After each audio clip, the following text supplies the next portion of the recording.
2005 সালের নভেম্বরের এক রাতে পশ্চিম ভারতের একটি রাস্তায় পুলিশ কিছু লোককে একটি বাস থেকে নামিয়ে নেয়। তাদের মধ্যে ছিলেন সোহরাবুদ্দিন শেখ ও তার স্ত্রী কাউসার। শেখ ও কাউসারকে আলাদা গাড়িতে তুলে 600 মাইল দূরে গুজরাটে নিয়ে যাওয়া হয়।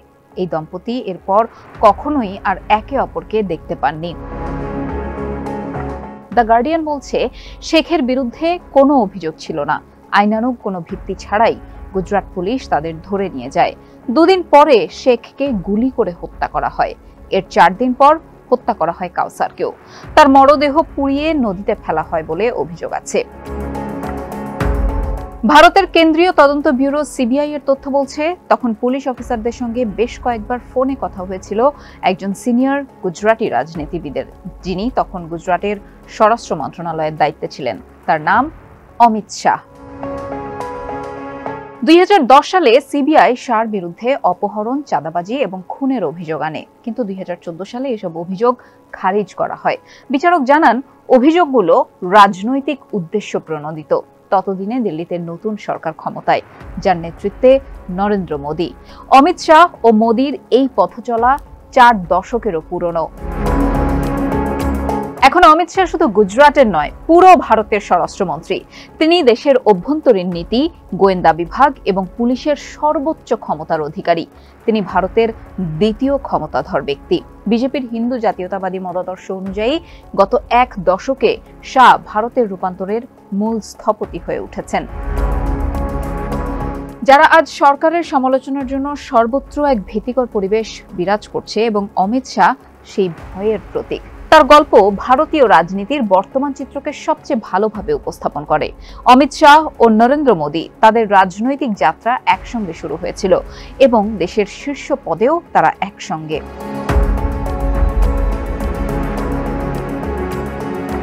অমিত শাহর রাজনৈতিক যাত্রা শুরু 1980-র দশকে। ওই সময় তিনি রাষ্ট্রীয় স্বয়ংসেবক সংঘ RSS এর সঙ্গে যুক্ত হন। 1982 সালে তিনি বিজেপির ছাত্র শাখা অখিল ভারতীয় বিদ্যার্থী পরিষদ ABVP তে যোগ দেন। পরে তিনি ভারতীয় জনতা পার্টি বিজেপিতে যোগ দেন এবং গুজরাটে বিভিন্ন দায়িত্ব পালন করেন। রাজনৈতিক দক্ষতা ও সাংগঠনিক সক্ষমতার কারণে অল্প সময়ের মধ্যেই দলের মধ্যে পরিচিতি ও জনপ্রিয়তা পেয়ে যান তিনি।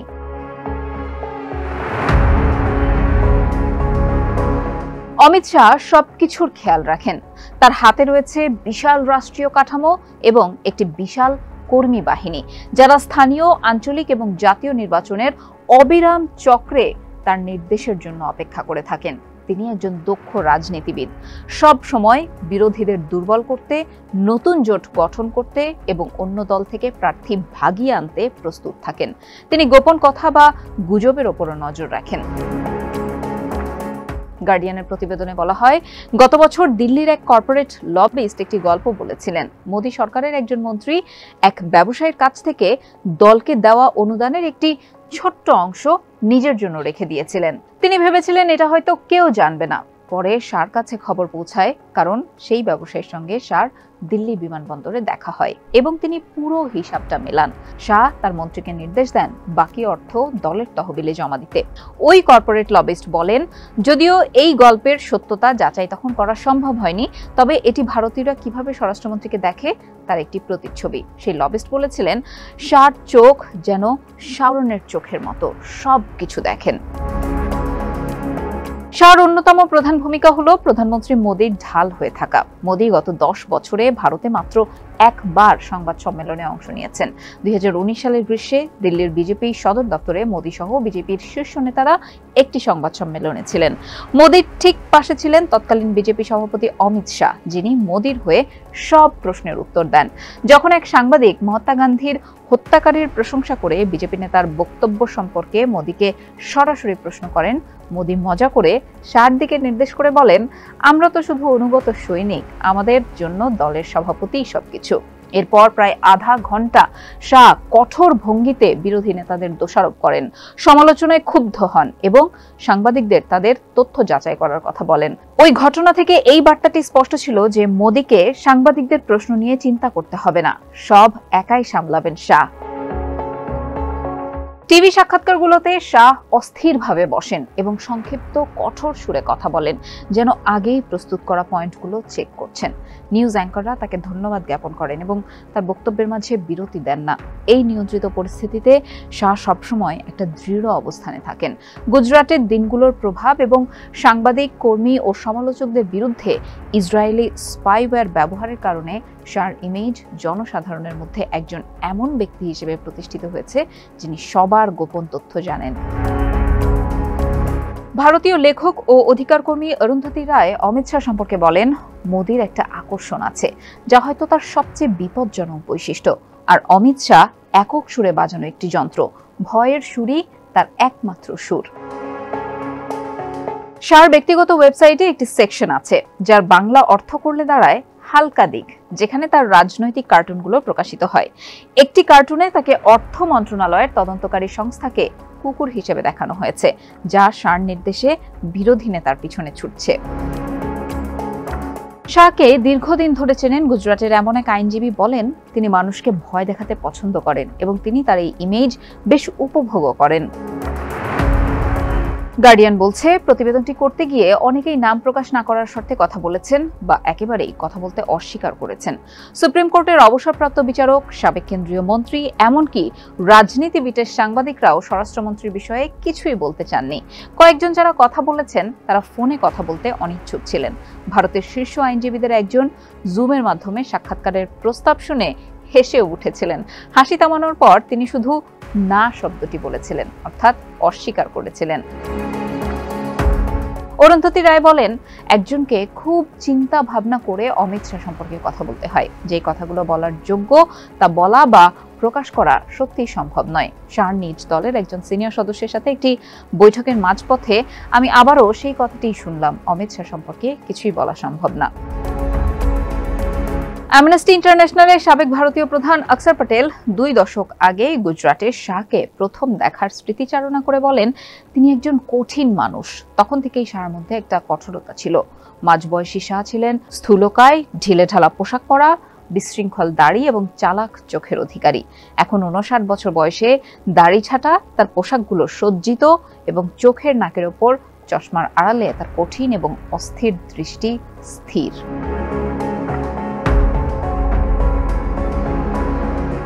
2002 সালের গুজরাট দাঙ্গার আগুনেই বর্তমান ভারতীয় ইতিহাসের যুগ শুরু হয়েছিল। 3 দিন ধরে আহমেদাবাদে শত শত মুসলমানকে হিন্দু দাঙ্গাকারীরা হত্যা করে। ওই সময় রাজ্য পুলিশ প্রায় কিছুই করেনি এই সহিংসতা থামাতে। এমনকি মুসলিম নারীদের ধর্ষণ ও জীবন্ত পুড়িয়ে মারার ঘটনাও ঘটেছিল তখন। গর্ভবতী নারীদের পেটে ছুরি মেরে হত্যা করা হয়। মুসলিম শিশুদের মাথা পাথর দিয়ে থেতলে দেয়া হয়। যুক্তরাজ্য সরকারের 2004 সালের একটি তদন্তে মোদিকে এই গণহত্যার জন্য সরাসরি দায়ী করা হয় এবং তার প্রশাসনের দায় মুক্তির পরিবেশ এই হত্যাকাণ্ড সম্ভব করেছিল বলে উল্লেখ করা হয়। প্রায় 1 দশক ধরে মোদিকে যুক্তরাষ্ট্র এবং যুক্তরাজ্যে প্রবেশে নিষেধাজ্ঞাও দেওয়া হয়, কিন্তু মোদি সবসময় এই সহিংসতার জন্য দায় অস্বীকারই করে এসেছেন। সম্প্রতি গুজরাটে একটি ভাষণে তার সবচেয়ে ঘনিষ্ঠ রাজনৈতিক মিত্র অমিত শাহ গর্বের সাথে জনতাকে বলেছিলেন, মোদি সাহেব ভারতের মুসলমানদের একটি শিক্ষা দিয়েছেন এবং তারপর থেকে আর কেউ দাঙ্গা করেনি। 2002 সালে দাঙ্গার ঠিক পরপরই মোদি পুরো রাজ্য জুড়ে একটি গর্বিত যাত্রা শুরু করেছিলেন, যেখানে তিনি হিন্দু ভোটারদের সমর্থন আদায় করেন এবং তার প্রথম নির্বাচনী বিজয়ের পথ প্রশস্ত করেন। শাহ তখন গুজরাট বিধানসভার সদস্য ছিলেন। এরপর মোদির প্রথম নির্বাচনী জয় নিশ্চিত হওয়ার পর শাহকে গুজরাটের স্বরাষ্ট্রমন্ত্রীর পদে নিয়োগ দেওয়া হয়। তবে সেই বিজয়ের পরও মোদির ভূমিকা নিয়ে প্রশ্ন শেষ হয়নি। বিভিন্ন নির্ভরযোগ্য সূত্র তাকে ইচ্ছাকৃতভাবে সহিংসতা অনুমোদন বা উৎসাহিত করার অভিযোগ করেন। অন্যতম প্রধান উৎস ছিলেন বিজেপির আরেক নেতা হরেন পান্ডিয়া, যিনি মোদির সাবেক মন্ত্রিসভার সহকর্মী এবং রাজনৈতিক প্রতিদ্বন্দ্বীও ছিলেন, যিনি এই অভিযোগগুলো গণমাধ্যমে এবং শপথবদ্ধ সাক্ষ্যে পুনরাবৃত্তি করেছিলেন। 2003 সালের মার্চ মাসে পান্ডাকে তার গাড়িতে গুলিবিদ্ধ অবস্থায় মৃত পাওয়া যায়। এই হত্যাকাণ্ডের রহস্য আজও অমীমাংসিতই রয়ে গেছে, কিন্তু পান্ডার ঘটনা এখন প্রায় প্রতীকী অর্থে দেখা হয়। গত বছর বিজেপির একজন সিনিয়র নেতা এক্সে লিখেছিলেন যে তিনি উদ্বিগ্ন যে মোদি এবং শাহ তাকে হরেন পান্ডার মতো পরিণতি উপহার দিতে পারেন। গুজরাটে 2010 সালে গ্রেপ্তার এবং নির্বাসনের আগে শাহ কার্যত মোদির হয়ে রাজ্য পরিচালনা করতেন। তিনি রাজ্য মন্ত্রিসভায় 12টি ভিন্ন ভিন্ন পদে আসীন ছিলেন, তবে তার প্রভাব এই পদগুলো থেকেও বেশি ছিল। 2012 সালে সুপ্রিম কোর্ট শাহর বিরুদ্ধে শেখ এবং তার স্ত্রীর হত্যা মামলাটি গুজরাট থেকে 500 কিলোমিটার দূরে মুম্বাইয়ে স্থানান্তর করে তাকে গুজরাটে ফিরে আসার অনুমতি দেয়। একই সঙ্গে নিম্ন আদালতকে নির্দেশ দেওয়া হয় যে একজন একক বিচারক মামলাটি সম্পূর্ণভাবে দেখবেন। কিন্তু 2014 সালে মোদি প্রধানমন্ত্রী হওয়ার পর প্রথম বিচারক যিনি এই মামলা শুনছিলেন তাকে হঠাৎই স্থানান্তর করা হয়, ঠিক তখনই যখন তিনি শাহকে আদালতে হাজির হওয়ার নির্দেশ দেন। এর 6 মাস পর ডিসেম্বরের দ্বিতীয় বিচারক ব্রিজগোপাল হরকিষণ লোয়া একটি বিবাহ অনুষ্ঠানে যোগদানের সময় আকস্মিকভাবে হৃদরোগে মারা যান। তার মৃত্যুর ঘটনা নিয়েও বিতর্ক রয়েছে। তৃতীয় বিচারক যিনি মামলাটি গ্রহণ করেছিলেন, সপ্তাহ তিনেকের মধ্যেই তিনি শাহর বিরুদ্ধে অভিযোগটি খারিজ করে দেন।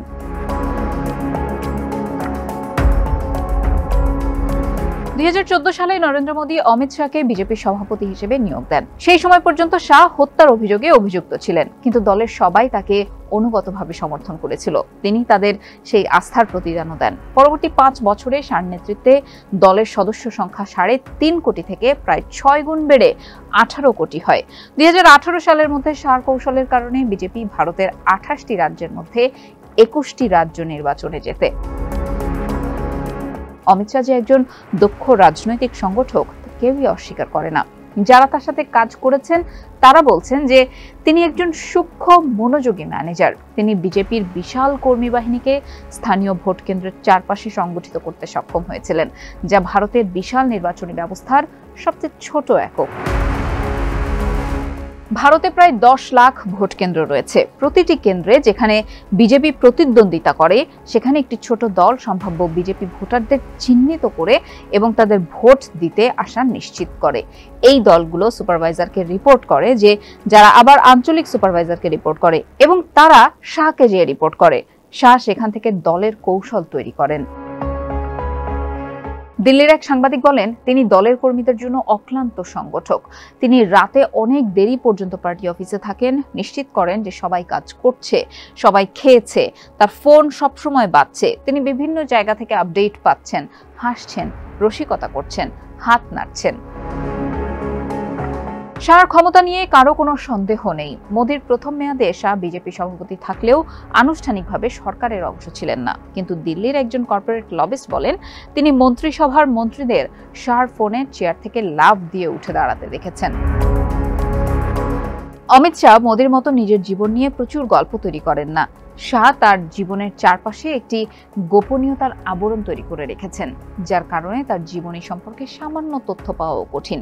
তাকে নিয়ে এতটাই ধোঁয়াশা তৈরি হয়েছে যে বিরোধী নেতারা প্রকাশ্যে প্রশ্ন তুলেছেন, তিনি কি আদৌ হিন্দু?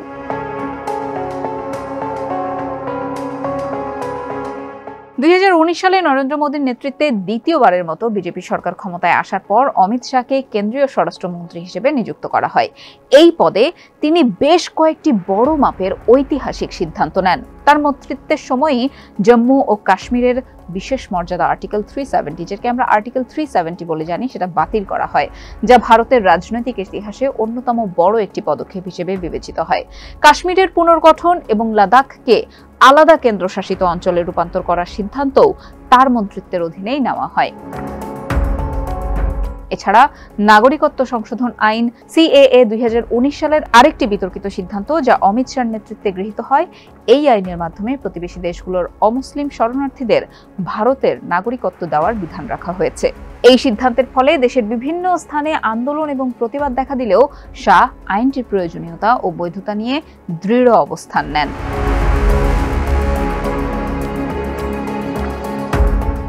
ভারতে আধুনিক হিন্দুত্ববাদের ইতিহাসে অমিত শাহর পদচিহ্ন সর্বত্র দেখা যায়। 1980-র দশকের শেষের দিকে বিজেপি রামের কথিত জন্মস্থানে মন্দির নির্মাণের দাবি তুলে আন্দোলন শুরু করে। ওই স্থানে একটি পুরনো মসজিদ ছিল অযোধ্যার শহরে। এই দাবি সমর্থনে বিজেপির তৎকালীন সভাপতি এল.কে. আদবানি মধ্য ভারতে 2 মাস ব্যাপী একটি যাত্রা করেন, যেখানে তিনি উস্কানিমূলক বিভিন্ন বক্তব্য দেন। এই যাত্রার সময় আদবানি একটি টয়োটা পিকআপ ট্রাকে চড়ে ভ্রমণ করেন, যা হিন্দু প্রতীক দিয়ে সজ্জিত ছিল এবং এটি বৈদিক রথের মতো দেখানোর চেষ্টা করা হয়েছিল। ঐতিহাসিক KM পানিক্কার কথা উল্লেখ করে এই ৮০ দিনের যাত্রা এবং এর পরবর্তী সময়ে ১৪টি রাজ্যে হিন্দু মুসলিম সংঘর্ষে ১১৬টি দাঙ্গা হয়, যেখানে ৫৬৪ জন মারা যান। শাহ দাবি করেন যে তিনি আদভানির যাত্রার সময় গণসমাবেশ সংগঠনের দায়িত্বে ছিলেন। ২ বছর পর RSS কর্মীরা অযোধ্যার মসজিদটি ভেঙে ফেলে, যা দেশব্যাপী একটা দাঙ্গার সূত্রপাত করে। ১৯৯১ সালে যখন আদভানি গুজরাট থেকে জাতীয় নির্বাচনে প্রতিদ্বন্দ্বিতা করেন, শাহ তার নির্বাচনী প্রচারণার আয়োজক ছিলেন। সেই সময়ের একটি অস্পষ্ট ছবিতে দেখা যায় আদভানি তার নির্বাচনী মনোনয়নপত্রে স্বাক্ষর করছেন, মোদি তার পাশে বসে আছেন এবং শাহ ছবির কোনায় দাঁড়িয়ে আছেন, টেবিলে মুষ্টিবদ্ধ হাত রেখে সামনে তাকিয়ে আছেন। ২০ শতকের দ্বিতীয়ার্ধে গুজরাট, যা আজ হিন্দুত্ববাদের কেন্দ্রবিন্দু, ধীরে ধীরে সাম্প্রদায়িক সংঘর্ষের ক্ষেত্র হয়ে ওঠে। ১৯৬৯ এবং ১৯৮৫ সালে মুসলিম সম্প্রদায়ের বিরুদ্ধে বড় আকারের দাঙ্গা হয়। শাহ এই সময়ের মধ্যেই বড় হন। গুজরাটের ইতিহাসবিদ অচ্যুত যাজ্ঞিক উল্লেখ করেন, ১৯৯০-এর দশকে গুজরাটে এমন পরিস্থিতি তৈরি হয়েছিল যেখানে নারীরা এবং শিশুরাও দাঙ্গার শিকার হতো। এই প্রবণতা ২০০২ সালের দাঙ্গায় চরমে যেয়ে পৌঁছায়। গুজরাটের সাংবাদিক রাজীব শাহ দশক ধরে আহমেদাবাদের সারখেজ এলাকায় বসবাস করছেন, যেটি অমিত শাহর পুরনো বিধানসভা এলাকা। যেখানে একবার মোদির কার্যালয়ের বাইরে সাংবাদিক রাজীব শাহ অমিত শাহকে জিজ্ঞাসা করেন, আপনি কি হিন্দু মুসলিম সম্প্রদায়ের নেতাদের একত্রিত করে শান্তির আহ্বান জানাতে চিন্তা করছেন? অমিত শাহ হাসলেন এবং রাজীবের ঠিকানা জানতে চাইলেন। যখন তিনি জানলেন যে তিনি হিন্দুদের এলাকায় থাকেন, শাহ বলেছিলেন, আপনার দিকে কিছুই হবে না, হলে অন্যদিকে হবে। ২০০২ সালের দাঙ্গায় ১,০০০-এর বেশি মানুষ নিহত হয়, কিন্তু এর পরবর্তী ঘটনাগুলোও একাধিক মৃত্যুর কারণ হয়। হারেন পান্ডিয়াকে হত্যার ঘটনা অনেকেই একটি সতর্কবার্তা হিসেবে দেখেন। পান্ডিয়ার স্ত্রী প্রকাশ্যে মোদির বিরুদ্ধে অভিযোগ এনেছেন এবং এটিকে রাজনৈতিক হত্যাকাণ্ড বলে উল্লেখ করেছেন। ২০০৫ সালে সোহরাবুদ্দিন শেখ এবং তার স্ত্রীকেও হত্যা করা হয়। কয়েক বছর পর শেখের হত্যাকারীদের বিচার চলাকালীন একজন সাক্ষী দাবি করেন যে শেখ নিজেই পান্ডিয়ার হত্যাকাণ্ডে জড়িত ছিলেন এবং তাকে নির্দেশ দিয়েছিলেন একজন ঊর্ধ্বতন পুলিশ কর্মকর্তা।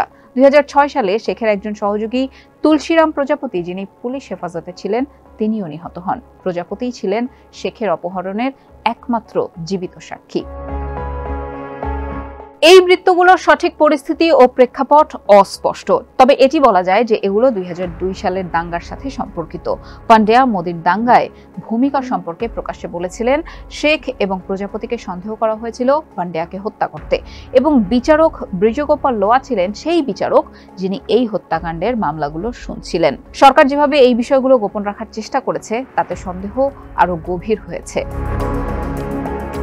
২০১০ সালে অমিত শাহর গ্রেপ্তারের সময় তার বিরুদ্ধে আরও অনেক অভিযোগ উঠে আসে। তার সহযোগীরা একটি গোপন টেপে শীর্ষ আদালতের আদেশ অনুযায়ী তদন্ত বিঘ্ন ঘটানোর চেষ্টা করছেন বলেও উল্লেখ করেন। আরও একটি ফাঁস হওয়া অডিওতে শাহ নিজেই ২০০৯ সালে এক তরুণীকে বেআইনি নজরদারিতে রাখার নির্দেশ দিচ্ছেন বলে শোনা যায়।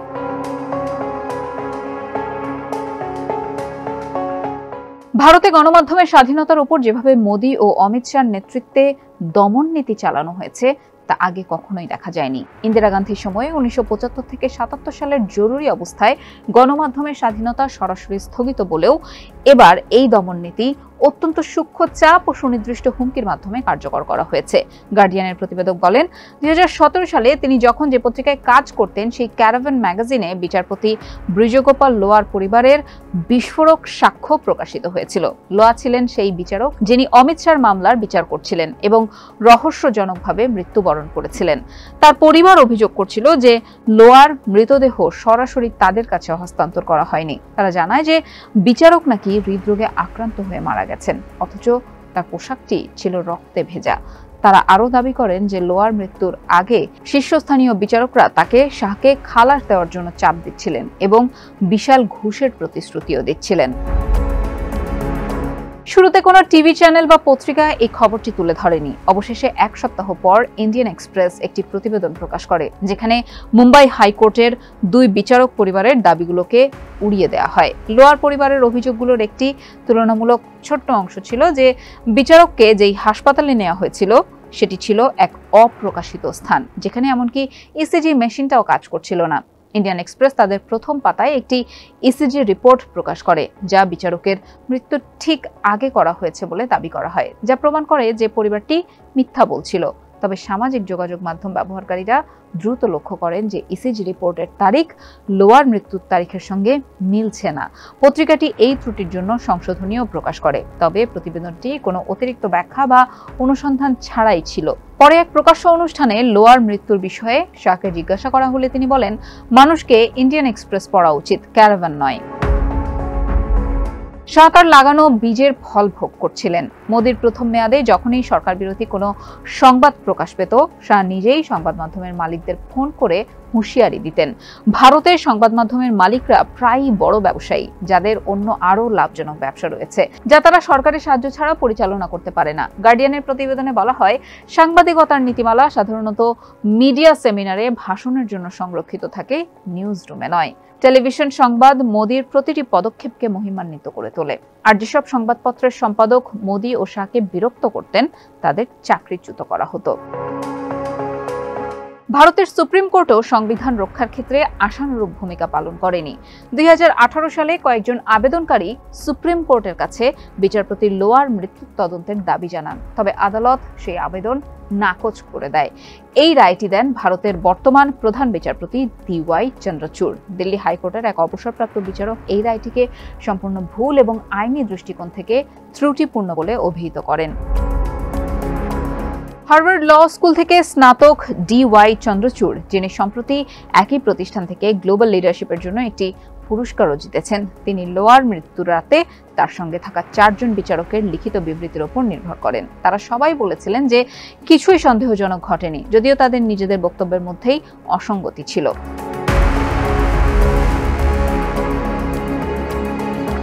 গত জুনে টানা তৃতীয়বারের মতো ভারতের প্রধানমন্ত্রী নির্বাচিত হয়েছেন নরেন্দ্র মোদী। 1 দশক ক্ষমতায় থাকার পর তিনি সর্বত্র বিরাজমান, তবে তার পাশে প্রায় একজন কম আলোচিত রাজনীতিককে দেখা যায়, যিনি ভারতীয় জনতা পার্টির অসাধারণ উত্থানের পেছনে মূল কারিগর হিসেবে কাজ করছেন। তিনি অমিত শাহ। বিবিসির এক প্রতিবেদনে বলা হয়, অমিত শাহর সমর্থকরা তাকে হিন্দু ধর্মের মহান রক্ষক হিসেবে দেখেন, কিন্তু যারা তার বিরোধিতা করেন তাদের জন্য তিনি ভীতিকর এক প্রতিপক্ষ। সমালোচকরা বলেন, তিনি ভারতের কিছু বিতর্কিত আইন প্রণয়নের পেছনের চালিকা শক্তি, যার মধ্যে কাশ্মীরের আংশিক স্বায়ত্তশাসন বাতিল এবং একটি নতুন নাগরিকত্ব আইন অন্তর্ভুক্ত হয়েছে, যা মুসলমানদের প্রতি গভীরভাবে বৈষম্যমূলক বলে বর্ণনা করা হয়েছে। বিবিসির সাথে কথা বলার সময় অমিত শাহর স্কুল জীবন এবং প্রাথমিক কর্মজীবনের বন্ধু ও সহকর্মীরা, যারা এমনকি তার কারাবন্দী জীবনের সময়ও তার পাশে দাঁড়িয়েছিলেন, তার জীবন সম্পর্কে মূল্যবান অন্তর্দৃষ্টি দিয়েছেন। তারা শাহর অসাধারণ সাফল্যের রহস্য হিসেবে তার কঠোর পরিশ্রম, দলের প্রতি গভীর আনুগত্য ও ভালোবাসা এবং নির্বাচনী জয়ের প্রতি তার অপ্রতিরোধ্য আকাঙ্ক্ষার কথা উল্লেখ করেছেন। 1 দশক আগে অমিত শাহ প্রথম জাতীয় মঞ্চে আবির্ভূত হন, যখন তিনি ভারতের সবচেয়ে গুরুত্বপূর্ণ নির্বাচনী রাজ্য উত্তরপ্রদেশে বিজেপির জন্য এক অসাধারণ সাফল্য এনে দেন। বছরের পর বছর উত্তরপ্রদেশকে বিজয়ী করা অসম্ভব মনে করা হয়েছিল, তবে 2014 সালের সাধারণ নির্বাচনে বিজেপি 80টির মধ্যে 71টি আসন জেতে। শাহর মস্তিষ্ক ঈশ্বরের উপহার, তিনি চাণক্যের চেয়েও ধারালো, এই কথা বলে মন্তব্য করেছেন আইনজীবী এবং সাবেক বিজেপি রাজনীতিক ইয়াতিন উজা, যিনি কয়েক দশক ধরে অমিত শাহর সাথে ঘনিষ্ঠভাবে কাজ করছেন। চাণক্য ছিলেন 2000 বছর আগে ভারতীয় উপমহাদেশের প্রথম সাম্রাজ্য প্রতিষ্ঠার পেছনের কৌশলবিদ। 2014 সালের সাফল্যের পর ভিত্তি করে 2017-22 সালের রাজ্য বিধানসভা নির্বাচনে ঐতিহাসিক জয় এনে দেন শাহ, এবং 2019 সালের সাধারণ নির্বাচনে তিনি দলকে আরও বড় বিজয়ের নেতৃত্ব দেন। ইয়াতিন উজা বলেন, তিনি প্রথম থেকেই জানতেন যে একদিন অমিত শাহ শীর্ষস্থানে পৌঁছাবেন। তিনি বলেন, আমি তার মধ্যে সেই ঝলক দেখেছি, সেই রাজনৈতিক দূরদর্শিতা দেখেছি। আমি দেখেছি এমন একটি ঘোড়া যা বড় দৌড়ে জয়লাভ করবে। আহমেদাবাদের বিজেপি কাউন্সিলর দেবাং দানি, যিনি অমিত শাহকে 30 বছরেরও বেশি সময় ধরে চেনেন, তিনি বিবিসিকে বলেন, শাহর সর্বোচ্চ অগ্রাধিকার সবসময়ই ছিল তার প্রার্থীকে জেতানো। গ্রাম পরিষদ থেকে সংসদ কোনো নির্বাচন তার কাছে ছোট নয়। অমিত শাহর জন্য প্রতিটি যুদ্ধ জয়ই চূড়ান্ত লক্ষ্য। মোদি ও শাহর জন্যই বিজেপি 1984 সালের নির্বাচনে 2টি আসন থেকে এখন টানা 3 বার ক্ষমতায়। 2019 সালের নির্বাচনের ফলাফলের ঘোষণার দিন তোলা একটি ছবি অমিত শাহর ক্যারিয়ারের অন্যতম উজ্জ্বল মুহূর্তকে ধারণ করে। তিনি হাস্যোজ্জ্বল মুখে দিল্লির দলীয় কার্যালয়ে প্রবেশ করেন। ছাত্র রাজনীতি থেকে দেশের উচ্চ ক্ষমতার কেন্দ্রে তার অসাধারণ যাত্রা সম্পূর্ণ মনে হয়েছিল তখন।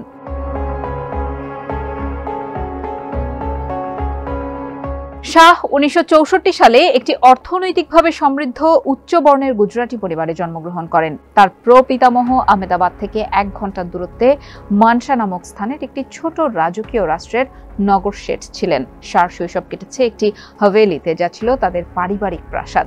তার বাবা ছিলেন আহমেদাবাদ স্টক এক্সচেঞ্জের সভাপতি এবং তাদের পারিবারিক ব্যবসা ছিল থার্মোপ্লাস্টিক উৎপাদন নিয়ে পাইপ তৈরি করা। শাহ খুব সহজেই শেয়ার বা পণ্য লেনদেন করে জীবনযাপন করতে পারতেন বা ব্যবসার কোনো একটি শাখা পরিচালনা করতে পারতেন। তবে তিনি ব্যবসার পাশাপাশি রাজনীতিবিদ হয়েছেন। সম্প্রতি শাহ নির্বাচন কমিশনকে জানিয়েছেন যে তার 180টি কোম্পানির শেয়ার মালিকানা $2 মিলিয়ন বেশি মূল্যমানের।